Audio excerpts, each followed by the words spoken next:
Number 3, Daniel Padilla. Kilala talaga siya sa Mala Mafia vibes niya. Dahil sa mga suotan niya, maangas lalo na mga black outfit niya. At mga seryoso, titig niya nakakatunaw. Number 2, Josh Cullen, one of the SB19 na kilala sa pagiging mafia boss na dating niya. Kaya pag ito ay nag-perform sa stage, ang lakas ng presence niya dahil sa maangas na aura nito.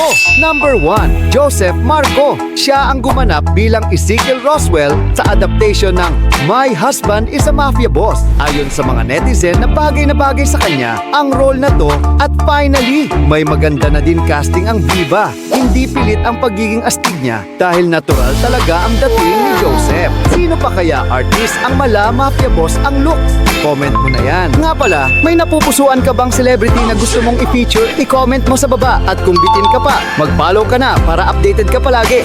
Yun lang, maraming salamat sa suporta ka Modern.